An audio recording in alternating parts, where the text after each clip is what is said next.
Hey guys, welcome back to the second part of the animation analysis of Alva's video. Today we're gonna look a little bit more into the spacing and timing and also the arcs of the same shot we were looking on the last video.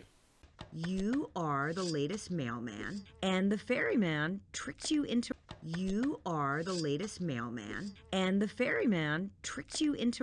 Another way to make sure all the elements of your animation are moving really smoothly is to try to keep track as much as possible of the arcs of your scene. In this case here, we're gonna follow more specifically the arcs of the tip of Alva's knife. You are the latest mailman. You are the latest mailman. You are the latest mailman. As you can see here, I tracked the tip of Alva's knife, and by doing that, I can then clearly see if the tip of the knife is within a beautiful arc or not. This is something that I often do to keep track of the arcs when I'm doing my own animations. If you test this while you're animating, you'll clearly find out if the elements of your scene are within a nice arc or not. So let's take a look here, for example, in this specific area. Notice how it kind of looks like a bouncing ball arc, and by using this system it's really easy to see if everything is falling into place. Another area that is really interesting to take a look at is right here when Alva is pushing the fish away. At first glance, these arcs feels kind of counterintuitive. Normally you would imagine the arc should look really nice and smooth with a really round curvature, which by the way was my first approach when I was animating. But I realized there was not enough snappiness to it, so I kind of treated it as an overshoot. Alva's hand is trying to compensate for the energy that she used to push the fish. And then the hand comes back from the overshoot and goes back into the normal arc. And by creating this zigzag motion, even though we will not see it when we press play on the animation, we can still feel it. You are the latest mailman. You are the latest mailman. Another thing I always keep in mind is the texture of the spacing. I try to make sure the distance between each dot, this case in Alva's knife, varies as much as possible. So let's take a look at this specific area.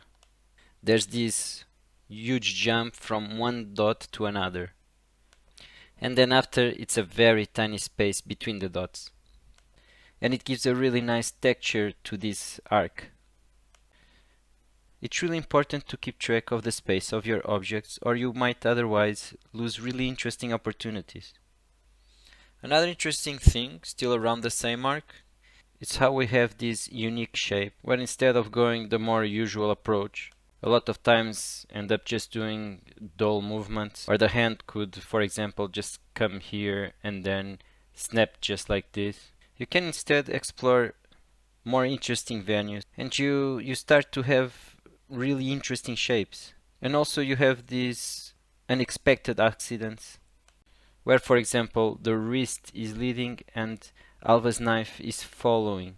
Let's take a look at it again without any dots now, and let's pay attention to the spacing, to the timing, to the arcs, and everything we've been talking about, and pay close attention to the tip of Alva's knife. You are the latest mailman, and the ferryman tricked you into. You are the latest mailman, and the ferryman tricked you into.